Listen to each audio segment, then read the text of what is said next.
Okay, hi everyone. So tutorials have changed since we're going online. Um, what's going to happen is that each week, me and Joy will take turns alternating recording videos. Then we'll give you an assignment to do on Canvas, and you'll do that in small groups of 5, and then we'll grade that assignment. More details about the assignment will come. Well, they should be on Canvas right now. For this week's tutorials, we'll be focusing on symbolization of arguments and evaluation of them with truth tables. This week in lectures, we should be learning about truth trees, which is another method for evaluating arguments and doing other stuff. But for tutorials this week, we'll just focus on using truth tables to do that. And we'll get to truth trees in tutorials next week. So I have a long argument and a short argument that I'm doing today. I'll do the long argument in this video and then do the shorter argument in another video. For this long argument, I won't be evaluating it because we have 1, 2, 3, 4, 5 letters here, and 5 letters, that would be a 32-line truth table. I do not want to write out a 32-line truth table, and hopefully you don't either. I mean, if you do, then I guess each to their own, but most people I suspect don't. So I'll just be symbolizing this, and then I'll do the shorter one in the next video. So here's an argument me and Joy came up with. It's completely absurd, but it actually is valid. Perhaps we'll test it in later weeks. When we're wanting to translate or symbolize, an argument, the first thing we want to do is to identify the conclusion.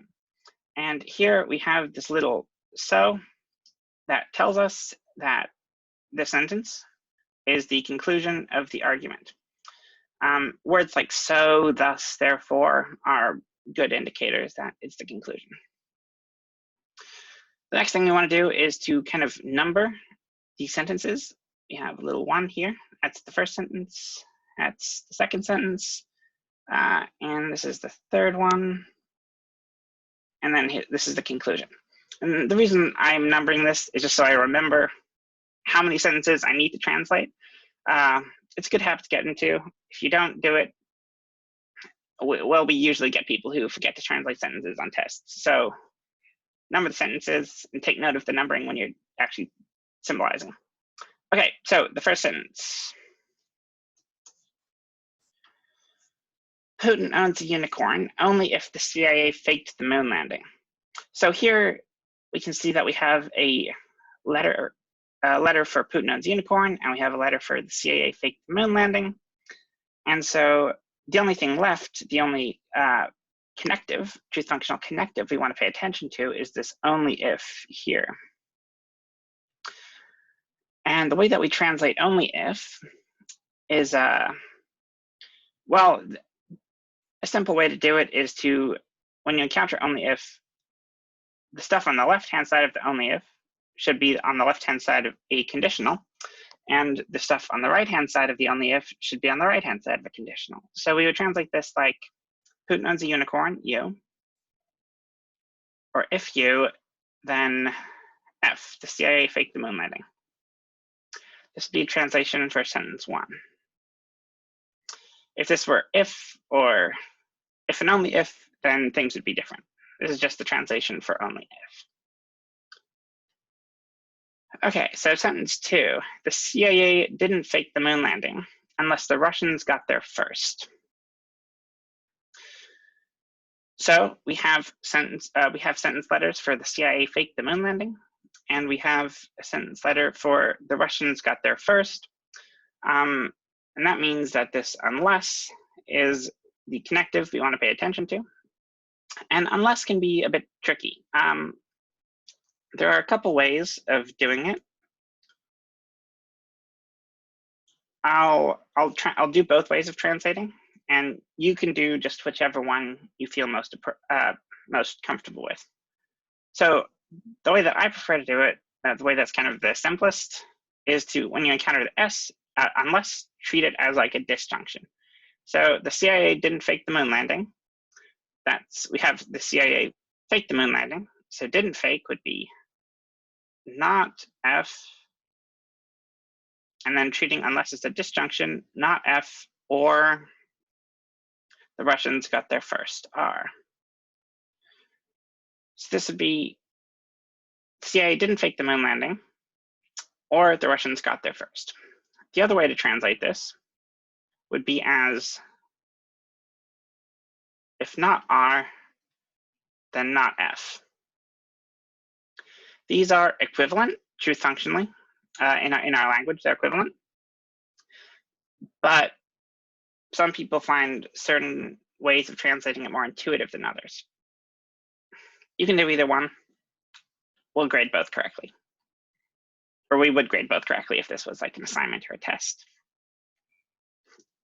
Okay, so the third sentence. But if the Russians got there first despite Putin owning a unicorn, then neither Elon Musk nor NASA is telling the truth.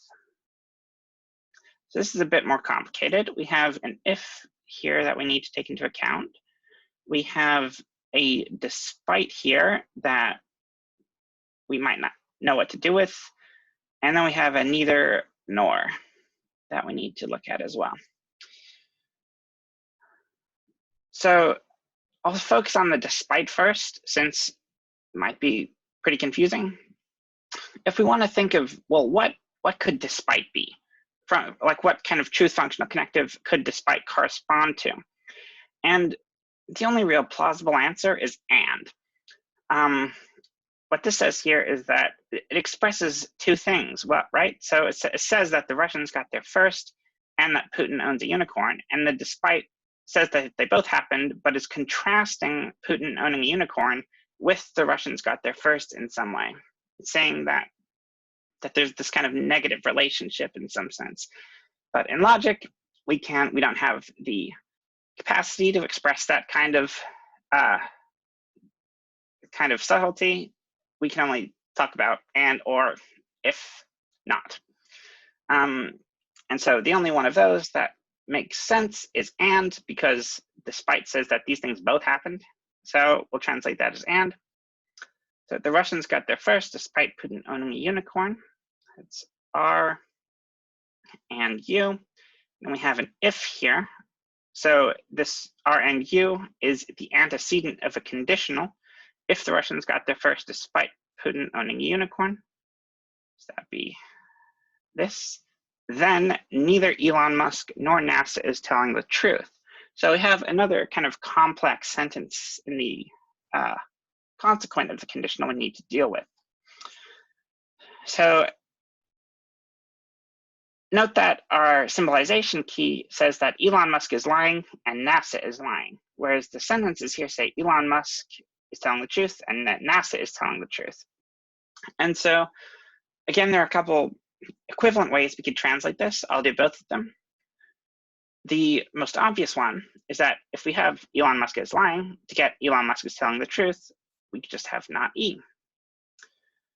And similarly for NASA is telling the truth. And so using that, we could translate this. Neither Elon Musk nor NASA is telling the truth. We could translate this as neither Elon Musk is telling the truth, nor NASA is telling the truth. Another equivalent way of writing this would be, well, this first bit is the same, but the consequent, we could also write E and N.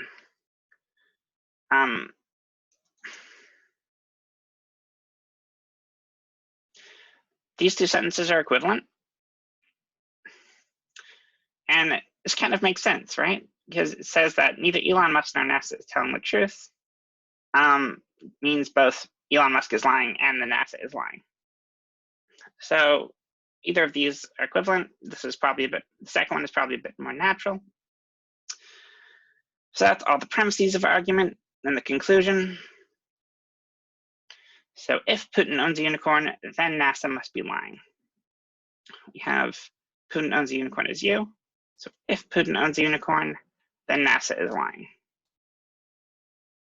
Straightforward conclusion, easy to translate. And there we have our argument. We have the three premises. premises 2 and 3, there are a couple equivalent ways of writing it. When you're translating an argument, you don't need to give us all the equivalent ways. You can just write whatever translation or whatever symbolization you think is best. And please be sure to mark the conclusion so that we know that you know what the conclusion is. So that's the complicated argument. In my next video, I'll go over the shorter, easier version of the argument.